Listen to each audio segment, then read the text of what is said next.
ये क्या चीज़ है? NLP distortion. कि अगर आप मेटा मॉडल एनएलपी का पढ़ रहे हैं तो उसमें जब इंफॉर्मेशन को आप रिसीव करते हैं तो या तो इंफॉर्मेशन को आप अपने माइंड में डिलीट करते हैं या फिर क्या करते हैं? डिस्टॉर्ट करते हैं। और सम टाइम आपने क्या करना है, इट डिपेंड्स कि आप काम क्या, कम्युनिकेशन किस लेवल पे कर रहे हैं। या तो आप डिस्टॉर्ट करें चीज़ों को या ना करें।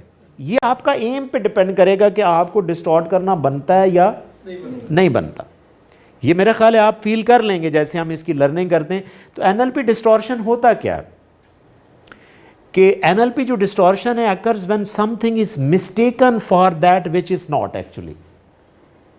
कि हम उस चीज़ को क्या मिस्टेकनली लेते हैं, क्या करते हैं? मिस्टेकनली उसको एग्जैक्ट लेते नहीं जैसे वो है, उसको हम नहीं लेते। उसकी मैं फ़र्ज़ करें एक रिलेटेड सी एग्जांपल देता हूँ जो एनएलपी में ऐसे नहीं है। फॉर एग्जांपल आपको ये पहली नज़र में क्या लगता है? ये सांप लगता है, लेकिन एक सांप नहीं है, एक रस्सी है। तो ये एक बेसिकली एक डिस्टॉर्शन है। लेकिन कम्युनिकेशन में डिस्टॉर्शन कैसे होती है? देखें, जिस तरह मैंने एनएलपी डिलीशंस की बात की थी, डिलीशन का ज़्यादातर जो स्कोप आता है ना वो रिटन कम्युनिकेशन में ज़्यादा है। और डिलीशन का इस्तेमाल वो ज़्यादा लोग करते हैं जो लीगल प्रोसेस को देख रहे होते हैं। अगर आप देखें कभी भी आपको डॉक्यूमेंट तैयार करके लेके जाए ना, किसी वकील से रिव्यू करें, वो सारा गलत कर देगा कि ये नहीं, क्योंकि उसमें वो बारीकियां देखता है। क्या देखता है? कि लफ्ज़ अगर इस तरह आपने लिख दिया तो आप फंस जाएंगे, ठीक है ना। तो ला जब बनता है तो उसमें डिलीशन नहीं छोड़ी जाती। डिलीशन छोड़ेंगे तो किसी के लिए बहुत फ़ायदा हो जाएगा, किसी के लिए नुकसान हो जाएगा। क्योंकि कानून के अंदर डिलीशंस मिनिमम होनी चाहिए।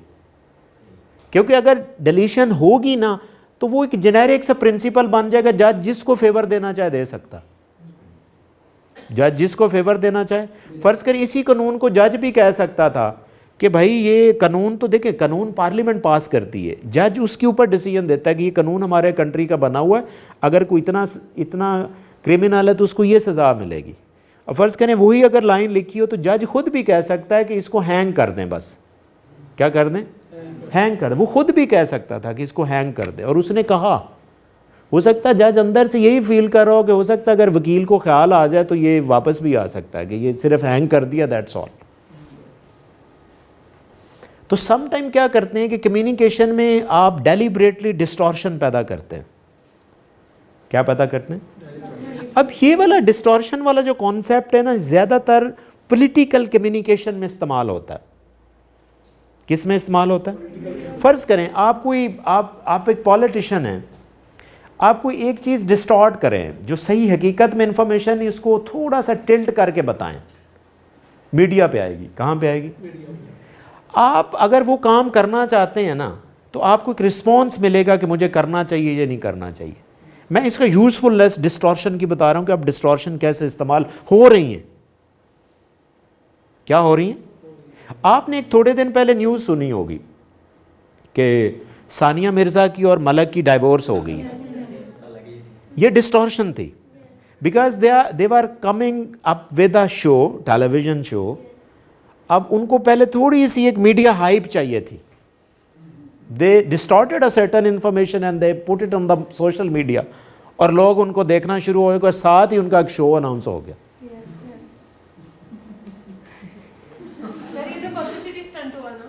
भाई डिस्टॉर्शन है ना। देखिए फायदा किसको हो रहा है? उनको हो रहा है। तो हम एनएलपी यूज किस लिए करते हैं? इसमें किसी का नुकसान भी नहीं। इसका किसी का नुकसान नहीं। हाँ, एक इन्फॉर्मेशन फैली, ठीक है, इट्स ओके, फाइन, एक रुझान बन गया, एक रुझान बन गया। और ये इसी तरह, ठीक है, ये पॉलिटिकल कम्युनिकेशन में मैंने आपको बताया डिस्टॉर्शन ज़्यादा यूज होती। अब आप डिस्टॉर्शन करते किस किस अंदाज से हैं? जब आप डिस्टॉर्शन की समझ आ गई, क्या आप इंफॉर्मेशन को थोड़ा सा एंगलिंग करते हैं। क्या करते हैं? एंगलिंग।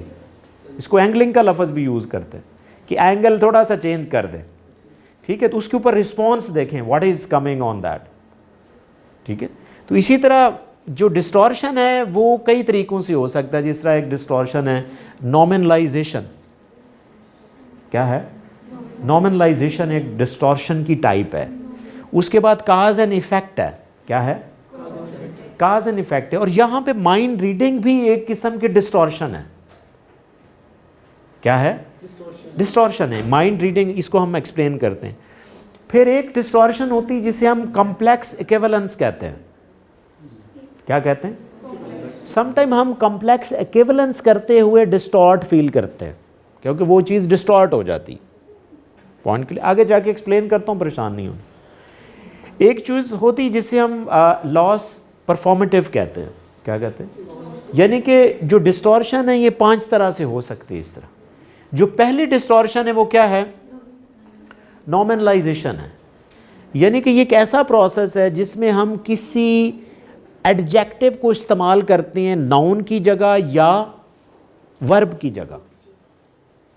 हम एग्जैक्ट नाम की बजाय एक उसका एडजेक्टिव इस्तेमाल कर लेते हैं। फॉर एग्जांपल मैं ऐसे कह दूं कि उसकी लीडरशिप अच्छी नहीं है, ऐसे ही डिस्टॉर्शन ही है ना कि इसमें लीडरशिप में क्या अच्छा नहीं है। ठीक है, या ऐसे कह दिया कि आजकल उनका रिलेशनशिप अच्छा नहीं जा रहा, डिस्टॉर्शन ही है ना। आप समझे? अब आप अपनी माइंड रीडिंग से अंदाजा लगाएंगे कि हो सकता है उनका ब्रेकअप हो गया हो सकता है रिलेशनशिप इतना हो कि वो बिजनेस उनका आपस में एडजस्ट नहीं हो रहा, बाकी चीजें सही हो सकता है। अब उस डिस्टॉर्शन की वजह से आप कुछ आगे मिसकम्युनिकेट कर सकते हैं, और ये miscommunication person to person increase होती जाती है, और फाइनली एक ऐसा फिनोमेना रिफ्लेक्ट होता है, आप कहते हैं यार ये तो बड़ा तबाही होगी, हालांकि उसके पीछे कुछ भी नहीं होता। जी, पॉइंट क्लियर? नॉमिनलाइजेशन का कॉन्सेप्ट समझ में आया कि इसमें क्या होता है कि आप एक नाउन को नाम दे देते हैं, कि जिसे फर्ज करें, या वर्ब को एक नाम देते हैं कि ठीक है रिलेशन था ना, ऐसे कोई relationship is not going okay. भाई किस तरह का रिलेशनशिप खराब हुआ? एग्जैक्ट हमें ये वाली स्टोरी पता चल रहा होगा कि ये रस्सी है, लेकिन क्या लग रहा है? हमें नहीं पता चल रहा कि रिलेशनशिप में प्रॉब्लम कहां पे आ रहा है। हमें नहीं पता चल रहा कि रिलेशनशिप में प्रॉब्लम, फर्ज करें इसकी मिसालों में क्या हो सकता है कि डिसाइड से डिसीजन, नहीं उसने अच्छा डिसीजन ही नहीं लिया। क्या, किस तरह डिसीजन, कौन सा डिसीजन? ठीक है ना, कौन सा, व्हाट काइंड ऑफ डिसीजन? लेकिन आपने डिस्टॉर्शन कहां पे डालनी, ये मैं आपको, आप मेरे से पूछेंगे डिस्टॉर्शन डालनी कहां पे है। फॉर एग्जांपल आप एक पेपर कर रहे हैं, आपको पता नहीं कि ये फिनोमेना 1960 में हो या 70 में हुआ है, आपको नहीं पता चल रहा, लेकिन आप एक लाइन लिखना चाहते हैं। आप 21st सेंचुरी में कर सकते हैं, 20th सेंचुरी में, 20th सेंचुरी में लिख सकते हैं। इन द 20th सेंचुरी को गलत भी नहीं करेगा। एग्जैक्टली ठीक है, तो आपने थोड़ी सी एंगलिंग कर दी, क्या कर दी, लेकिन उसको गलत भी नहीं है। लेकिन हम some time lack of mindfulness की वजह से 1970 लिखना होता है ना, तो हम 1980 लिख देते हैं। 1970 की बजाय 80 लिखेंगे तो वो तो गलत हो जाएगा ना। तो वाई नॉट कि आप वहां पे क्या चीज करें, थोड़ी सी डिस्टॉर्शन कर दें, लाइक थोड़ा सा उसको एंगल दे दें। Point clear? तो यहां पे आप कर सकते हैं जब आपको सही एग्जैक्ट इंफॉर्मेशन का पता ही ना हो।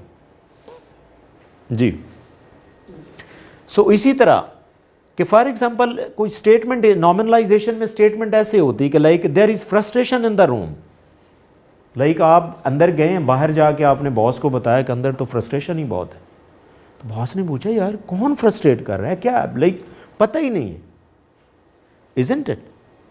आपने सही पता ही नहीं किया, लाइक उससे एक मिसकम्युनिकेशन होगी। हो सकता है बॉस आए, आते ही गुस्से से भाई क्या हो रहा था, क्या मसला था, हो सकता है कोई ऐसी वजह हो जो अच्छी हो, वैसे ही बंदा लाइए क्या है यार, आपको एग्जैक्ट पता ही ना हो। ठीक है, तो इस तरह समटाइम नुकसान भी होता है, लेकिन फ़ायदा मैंने बताया कि आप कहाँ पे वो कर सकते हैं। ठीक है, इसी तरह एक होता है काज एंड इफेक्ट। क्या होता है? काज and effect.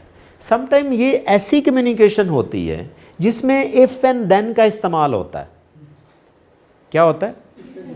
If and then का इस्तेमाल, फर्ज करें हम यहाँ से कोई लाइन देखते हैं कि because of his comments I quit my job, यानी कि आप उसे ऐसे कह रहे हैं किसी को जाके, जी उसके कमेंट्स की वजह से, उसके बिहेवियर की वजह से मैंने जॉब छोड़ दी। अब वो अगला बंदा कंफ्यूज है, भाई बिहेवियर में क्या चीज़ थी जिसकी वजह से आपने जॉब छोड़ी। हो सकता है कि जब आप उसको नैरो डाउन करें तो बिहेवियर इतना सा बुरा हो जिसकी वजह से आपने बहुत बड़ा डिसीजन ले लिया। नहीं समझ आई? जिस तरह यहाँ पे ना मैं आपको एक थोड़ी सी डिस्टॉर्शन की मिसाल देता हूँ कि आप समटाइम डिस्टॉर्ट होके ना कुछ करते नहीं हैं। फ़र्ज़ करें एक दफ़ा एक आदमी नबी पाक सल्लल्लाहु अलैहि वसल्लम की खिदमत में हाज़िर हुआ, जाके कहता जी मैं अपनी वाइफ को डाइवोर्स देना चाहता हूँ। तो आपने कहा अगर आप कल शाम को आ जाएं तो हम देखेंगे इसको क्या करना है। कहता ठीक है। वो जाने लगा तो आपने फरमाया कि ऐसा कीजिएगा कि आपने कल जब आना है ना तो अपनी वाइफ की एक खूबी लिख के लाना, सिर्फ़ एक खूबी लिख के लाना। तो जब आया तो रात को सोचता रहा, ज़ाहिर है आपने फरमाया था तो वो उसके ऊपर फोकस तो करना था उसने। तो वो सोचते सोचते सोचते जब उसने एक खूबी ढूंढी ना तो उसका डिसीजन चेंज हो गया कि नहीं मैं डाइवोर्स नहीं देना चाहता। जब नेक्स्ट डे आया तो आपसे कहने लगा कि मैं अब डाइवोर्स नहीं देना चाहता। तो आपने फरमाया क्यों नहीं देना चाहते? कहता आपने फरमाया था कि कोई एक अच्छी खूबी ढूंढ के लाना, तो मैंने बड़ा गौर किया है, उनमें काफ़ी वीकनेसेस हैं, कई प्रॉब्लम्स हैं, लेकिन उनमें जो अच्छी चीज़ है ना उसका करैक्टर बहुत अच्छा है। देखिए ना, आपने उस चीज़ के ऊपर फोकस करवा के एक बड़ा डिसीजन करवा लिया, ठीक है। अदरवाइज़ वो किसी और बंदे के पास जाता तो इसी डिस्टॉर्शन में मारा जाता, ठीक है, कितना उसको लॉस होता, ठीक है। तो ये चीज़ें समटाइम हम इस तरह डिस्टॉर्ट कर रहे होते हैं। इसी तरह एक होता है माइंड रीडिंग। क्या होता है माइंड रीडिंग में हम क्या करते हैं, किसी की इंफॉर्मेशन को अपने अंदाज से ले लेते हैं। क्या ले लेते हैं? बेसिकली उसमें उस इंफॉर्मेशन में डिस्टॉर्शन होती है। क्या होती है? हम उस डिस्टॉर्शन को फिल अपने अंदाज से करते हैं। नहीं समझ आई? अब ये समटाइम ये जो डिस्टॉर्शन का जो कॉन्सेप्ट है ये डिलीशन में भी आता है, सॉरी माइंडफुलनेस का, वो सॉरी माइंड रीडिंग का। माइंड रीडिंग का कॉन्सेप्ट किस में आता है? डिलीशन में भी आता है। ये कॉमन, उधर भी चल रहा है इधर भी चल रहा है। अब होता है क्या है कि जब कोई डिस्टॉर्शन होती है ना तो उसको हम अपने अंदाज से लेते हैं कि ये वो कर रहा होगा। फ़र्ज़ करें आपको किसी का फ़ोन आया कि I am having a fun, अब मैंने अपने अंदाजे से, हो सकता है कि वो फिल्म देख रहा हो, ठीक है, या किसी अच्छे रेस्टोरेंट पे खाना खाने गया हो, तो मैंने अपने अंदाज से माइंड रीड करके अपना एक इमेज बना लिया। हो सकता है इस जगह पे मैं कोई उसके हवाले से बुरा इमेज भी बना सकता हूँ।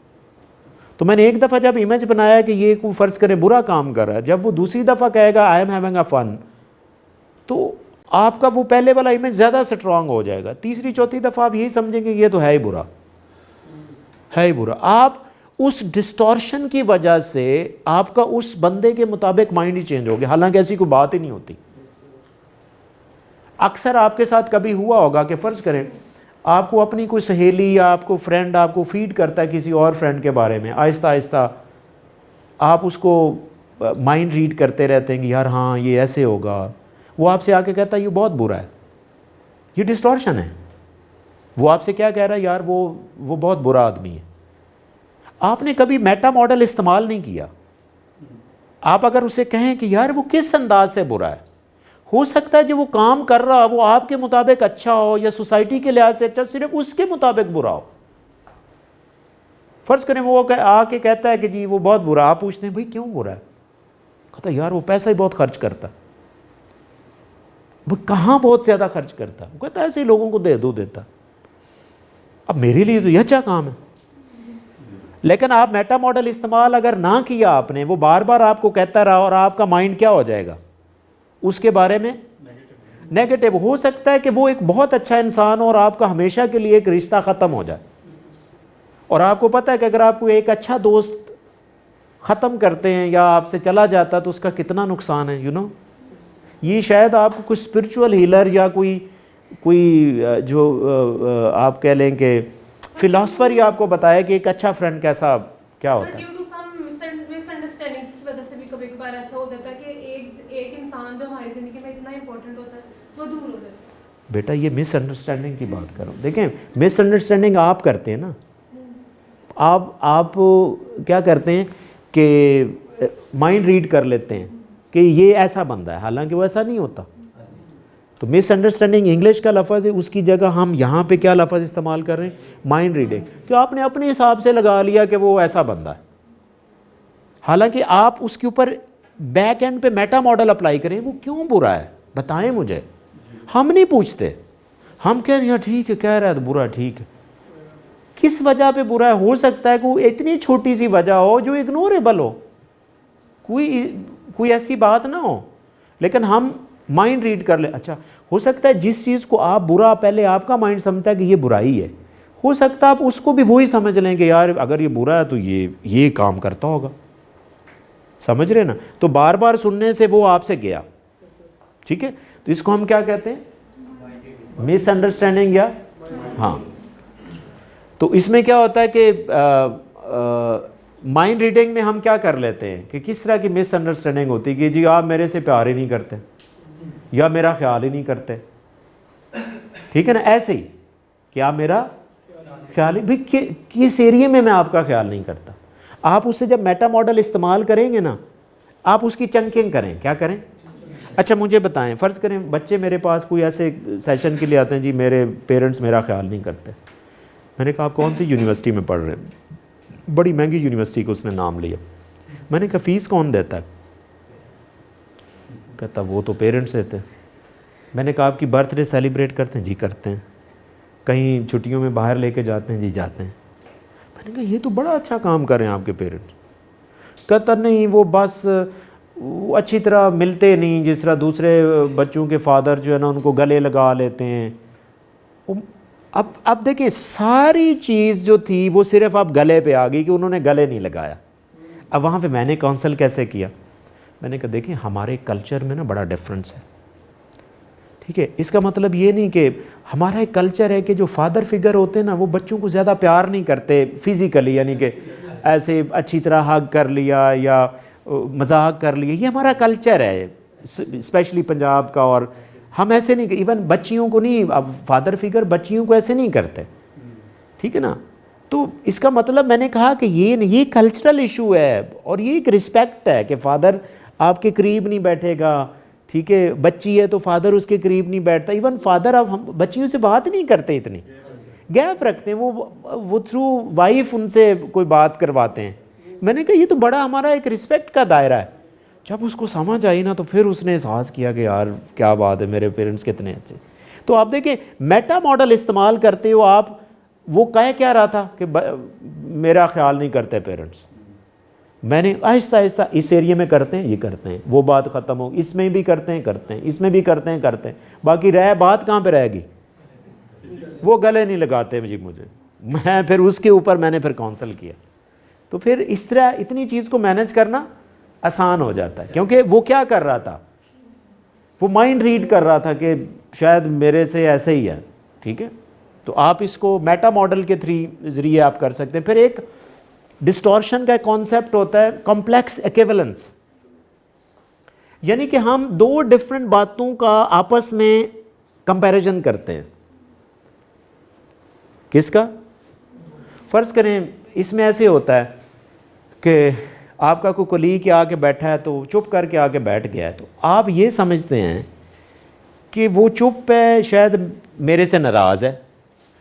अब दो डिफरेंट चीज़ें हैं, वो चुप है, आप कंपैरिजन किससे कर रहे हैं, मेरे से नाराज़ है।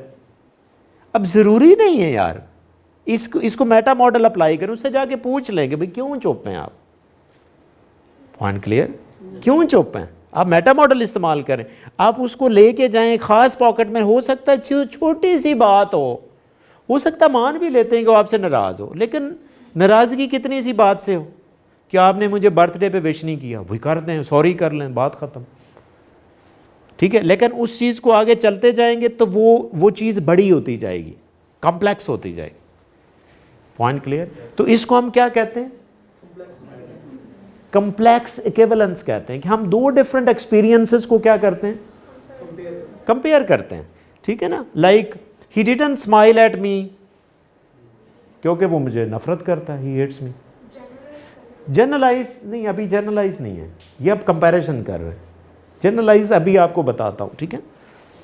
I didn't get the job, they don't respect women. फर्ज करें औरतें ऐसे ही समटाइम जनरलाइज कर लेती हैं इनके मुताबिक, लेकिन वो जनरलाइजेशन ही वो कंपेयर कर रही होती कि मैं ऐसे फीमेल हूँ इस वजह से मुझे जॉब नहीं दी, ठीक है। हालांकि फ़ीमेल या तो जॉब ना उनको मिलती हूँ, ठीक है। तो हमें अपनी वीकनेस पे उन्होंने मुझे जॉब क्यों नहीं दी, एग्जैक्ट उसके ऊपर आप अपना मेटा मॉडल इस्तेमाल करें। क्या उन्होंने जो क्वेश्चन आपसे पूछा आपने आंसर सही किया, ये इंपॉर्टेंट है। हम उधर नहीं जाते क्योंकि एक यहाँ पे मैं आपको एक और प्रॉब्लम बताता हूँ। जब आप मेटा कॉग्निशन आप में थोड़ा होता है ना, बहुत थोड़े लेवल का, तो आप में डिनाइल बहुत ज़्यादा होता है। क्या होता है? डिनाइल फर्ज करें कई तरह के, जिस तरह डिनाइल ये भी है कि जी दुनिया हमें अच्छा नहीं देखना चाहती, दुनिया हमें भी, आपको कुछ सोच ही कौन रहा है। हमारा कोई क्रिकेट में नुकसान हो जाए जी, वो उनको हज़म ही नहीं होती, अच्छे बॉलर हमारे हज़म ही नहीं होते। फ़र्ज़ करें आपने पैसे लेके 10 9 बॉलें करवा दी हैं, तो फिर भी अभी हम डिनाइल में कि नहीं हमने 9 बॉलें नहीं करवाई, वो हमें डैमेज करना चाहते हैं। हर जगह पे यही है ना हम कि जी ये हमारी किसी को तरक्की पसंद ही नहीं है। कभी आपने सोचा कि यार हम क्या कर रहे हैं? आपने कभी मेटा मॉडल इस्तेमाल किया कि यार ये जो प्रॉब्लम आ रहे हैं ये क्या हमारी वजह से है? गौर किया? अपने अंदर जाएं, अपने अंदर एक्सेप्टेंस नहीं है तो इसका क्या मतलब है? डिनाइल है। क्या है? जिन कौमों में मेटा मॉडल कम इस्तेमाल होता है उनमें डिनाइल ज़्यादा होता है, यानी हर बात पे वो नो ही करते हैं। जिस तरह ऐसे ही मैं आपको कह दूं कि आज आप बड़ी खुश लग रही हैं, ऐसी कोई बात नहीं, पहला फिक्रा क्या आएगा? नहीं आएगा।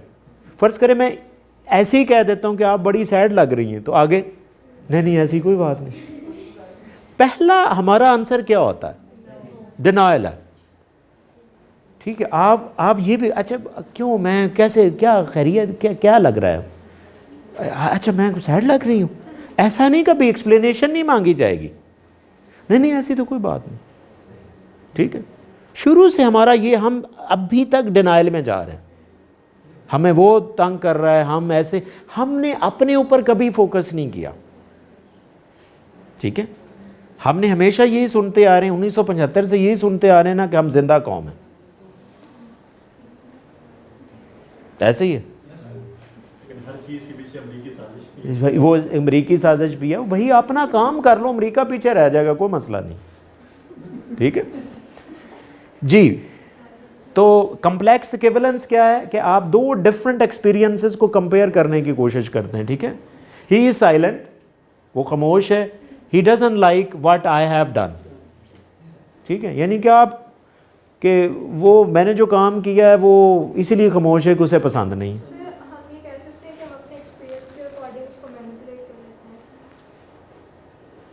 नहीं मैनिपुलेट तो आप ना कहें, हमारे यहाँ एक ना साइकोलॉजिकल डिफेंस मैकेनिज्म होते हैं बेसिकली, तो हम अनकॉन्शियसली हमें प्रोटेक्ट करता है वो, ठीक है।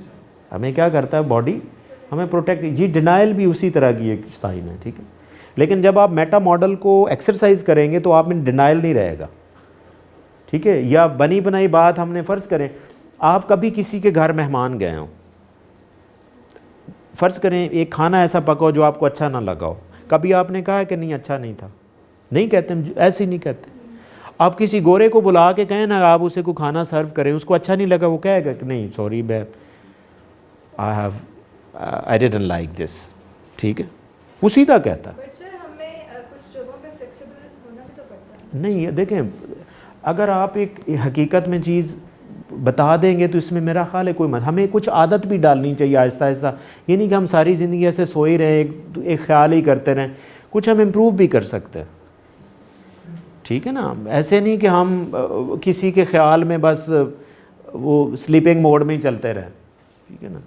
तो हमारा एक मैंने एक ना, हम मेरे गेस्ट आ रहे थे, पोलैंड से गेस्ट थे, तो उनको मैंने रिसीव किया सुबह जाके फ्लैटीज़ होटल में ना, तो वो रात को कहीं लेट आए तो वो टैक्सी पे आ गए, तो मैंने उनसे पूछा कि हाउ वाज योर फ्लाइट?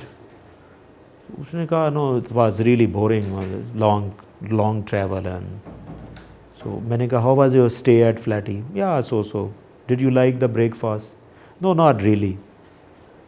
लेकिन उस हकीकत में कह रहा था ताकि उसको कोई अल्टरनेट हम दे सकें। ये ना हो कि वो मिर्चें खाता रहे और वो बीमार हो जाए सिर्फ इस चक्कर में कि नहीं।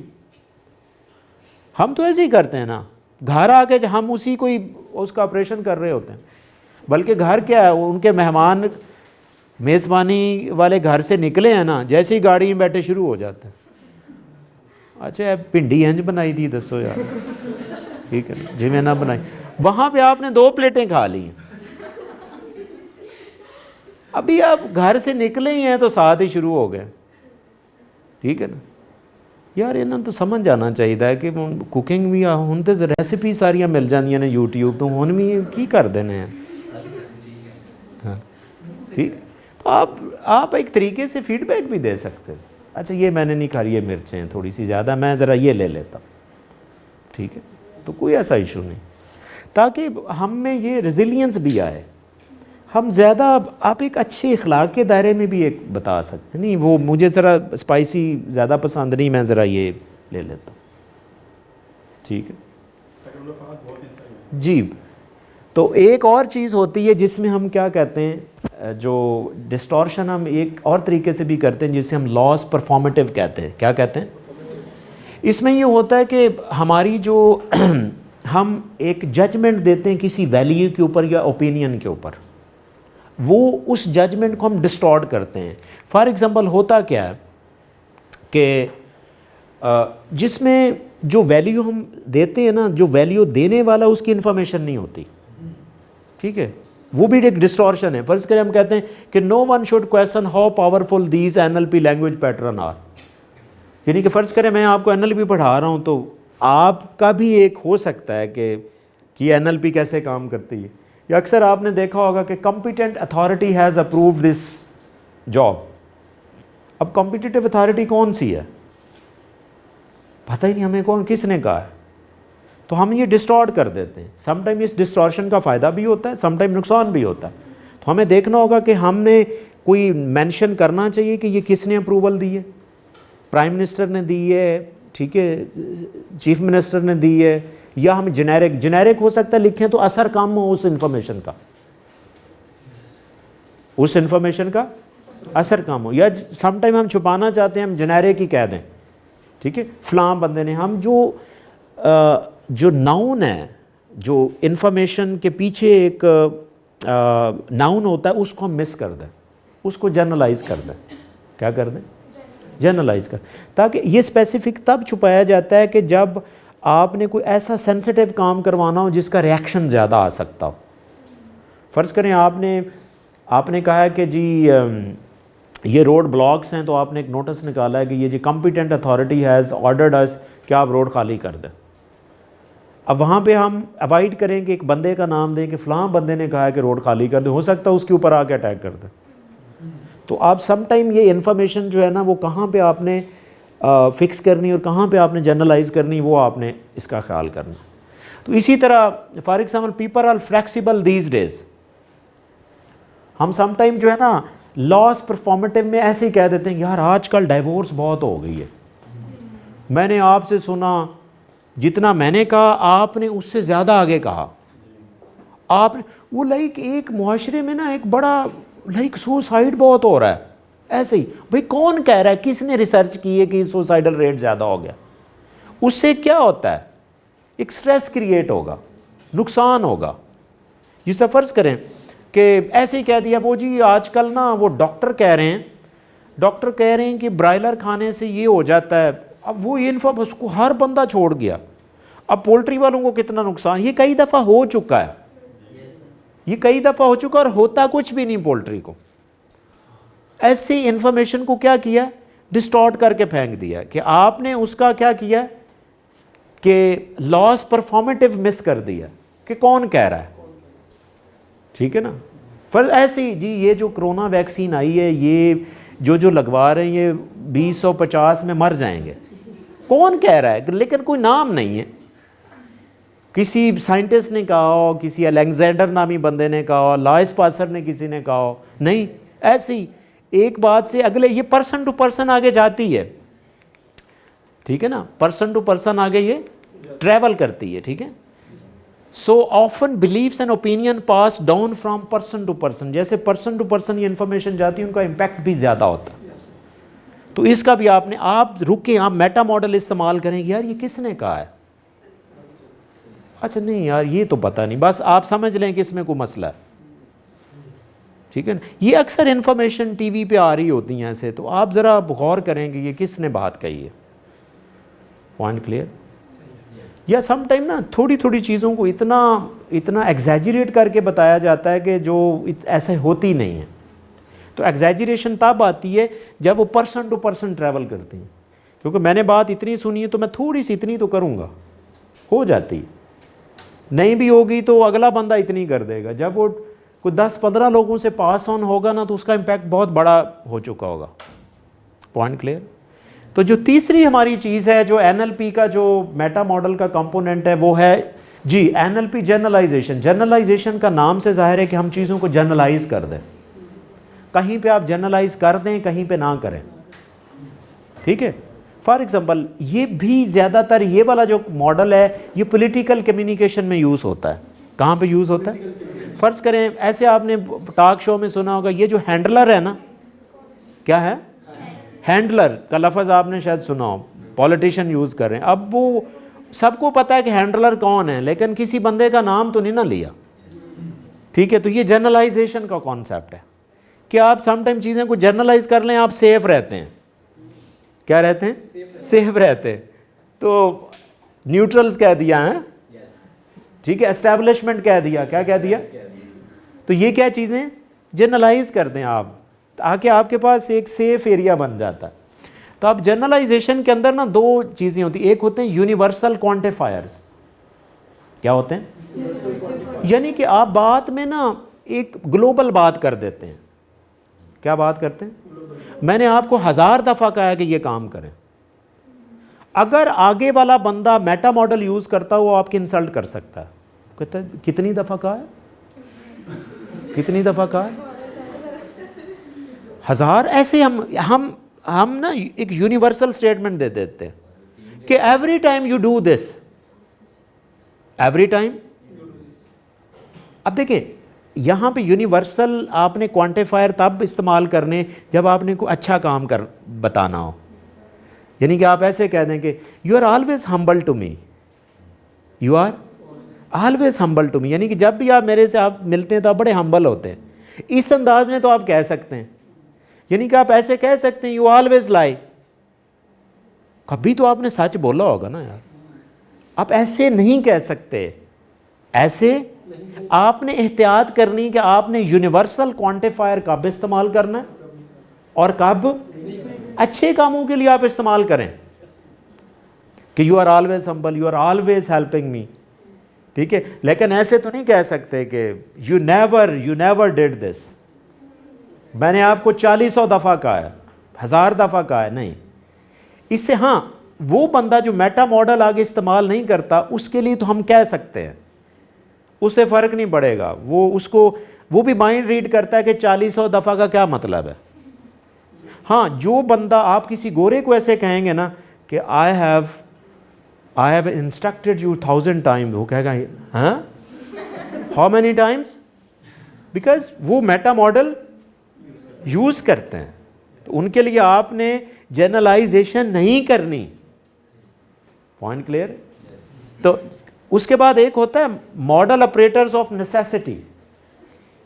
सम टाइम हम कुछ लफ्ज़ ऐसे यूज़ करते हैं, ज़रा ध्यान से आप यूज़ करें। सम टाइम ज़रूरत के मुताबिक हम पता है क्या कहते हैं, हम कहते हैं you must do this thing. आप ज़रा सोच लेंगे कि मस्ट का लफ्ज़ मैं जब लिखूँगा तो मस्ट का मतलब है मस्ट ही, आपने करना है, क्या है। तो आप सोच लें कि क्या वाकई ही ऐसा लिखना है या शुड लिखना है। क्या लिखना है? शुड लिखना है। तो ये कौन सी जनरलाइजेशन है? No, model operators of necessity, कि आपने शुड का लफ्ज़ इस्तेमाल करना है, या जिस तरह ये मैंने मिसालें किसकी दी थी, यूनिवर्सल क्वांटिफायर की, दिस हैपन्स एवरी डे, यानी कि मैं कहूँगा ये आप हर रोज़ ही ऐसा कर रहे होते हैं, 24 घंटे करे एग्जैक्टली। ठीक है, मैंने आपको बताया कि उन कौमों में इस तरह की ज़्यादा लफ्ज़ इस्तेमाल होते हैं जहाँ पे मेटाकोग्निशन कम इस्तेमाल होता है। जिस तरह आपने अक्सर सुना होगा, जी मैं आपसे मिलना चाहता हूँ, तो आप कहते हैं मिले, कब आऊँ, जब मर्जी, जदों मर्जी आ जाओ। यार अगला थोड़ा सा मेटा मॉडल यूज़ कर रहा हो ना, तो वो कहता नहीं सर थोड़ा सा कब आऊँ। अच्छा फिर तुम यानी कम करो, जुमे तो बाद आ जाओ। अब जुमे तो बाद 4-5 घंटे कदूँ, ठीक है। लेकिन जो लोग मेटा मॉडल इस्तेमाल करते हैं वो आपसे इस तरह की बात कैसे करेंगे, अच्छा कब आना चाहते हैं, अच्छा लेट मी, अच्छा मंडे ट्यूसडे, अच्छा can we hang out on Tuesday 5:30 PM, या श्योर, पॉइंट क्लियर। अब वो मेटा मॉडल उसको पता है कि मैंने आगे पीछे क्या करना है, ठीक है ना, क्योंकि हमारे पास करने के लिए माशाल्लाह वैसे ही काम बहुत काम होते हैं, तो जदों मर्जी आ जाओ। और सम टाइम ये होता है कि वो हर बंदे को यही कह रहा होता है, आप उसको जाएं तो उसके पास 5 बंदे पहले ही बैठे हों, ठीक, उसने ये नहीं सोचना कि यार मैंने फ़लाँ बंदे को टाइम ये दे दिया तो अब इसको ये ना दूँ, ये दे दो, पॉइंट क्लियर। तो इसी तरह इसको हम क्या कहते हैं, यूनिवर्सल क्वांटिफायर, इससे अवॉइड करें। हाँ कहीं पे आप दे भी सकते हैं, जो मैंने आपको बताया कि अच्छी बात के लिए आप यूनिवर्सल क्वांटिफायर यूज़ कर सकते हैं, you are always helpful for me, ठीक है। तो उसके बाद क्या है, NLP model operators of necessity. तो इसमें मस्ट का लफ्ज़ या शुड का लफ्ज़, इसको गौर से देखें कि सम टाइम हम जल्दी में लिखते हुए या बोलते हुए मस्ट कह देते हैं।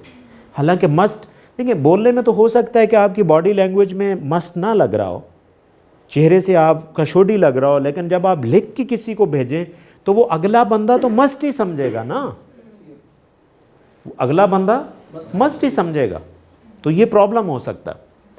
या सम टाइम कुछ लोग मैंडेटरी लिख देते हैं कि ये चीज़ आपने मीटिंग मैंडेटरी करनी है। अब वो जो कोई बंदा वैसे ही नहीं आ सकता उस दिन, परेशानी से दिन गुजारता है। आप ज़रा देख लें कि वाकई ये मैंडेटरी होनी चाहिए, think, be back thinking. Mandatory बनती तो आप लिखें, नहीं बनती तो आप लिख लें कि please make it convenient to attend the meeting, like possibility है तो आप आ जाएं, ठीक है। तो ऐसे भी आप लिख सकते हैं, ठीक है। दूसरा होता है model operator of possibility. Sometime हम कैन और मे के लफ्ज़ को इस्तेमाल करते हैं, ये उसकी एक एग्जांपल है कि समटाइम जिस तरह फ़र्ज़ करें कोई लोग बाहर से आ रहे होते हैं, टीचर से, can I come in sir, ये सही नहीं है लफ्ज़, मे आई का आपने उनसे पूछना है, ठीक है। तो कैन का डिफरेंट कॉन्सेप्ट हो जाता है। तो ये पॉसिबिलिटी आपने देखनी, कैन वाली देखनी है या मे वाली देखनी। कैन ज़रा फिक्स हो जाता है, हाँ देखें आप सम टाइम, देखें सम टाइम दोनों लफ्ज़ यूज़ कर, फ़र्ज़ करें if you are so confident, आप कह सकते हैं I can do this job, आप कॉन्फिडेंट हैं। फ़र्ज़ करें आप थोड़ी सी अगले से एक कॉन्सेंट लाइक सिचुएशन बनाना चाहते हैं, तो आप कह सकते हैं आई मे डू दिस वन।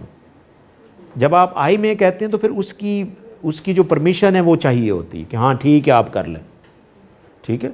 तो इस तरह आपने देखना है कि पॉसिबिलिटी वाला कब इस्तेमाल करना और नेसेसिटी वाला कब इस्तेमाल करना। तो ये जनाब इसी तरह आप इसको कर सकते हैं कि और एट द एंड मैं यही कहूँगा कि देखें हमने बात किसके ऊपर की है, कम्युनिकेशन कैसे मेटा मॉडल यूज़ करते हो। और मेटा मॉडल क्या है, मेटाकोग्निशन। और मेटाकोग्निशन क्या है कि काम कम्युनिकेट करने से पहले सोचें कि कम्युनिकेट क्या करना है, कैसे करना और किससे करना है। अगर आपके अंदर ये स्किल आ जाती ना तो ये अमेजिंग स्किल है, जहाँ पे मेरी एक लाइन भी है कि thinking how to think is an amazing skill. Thank you so much.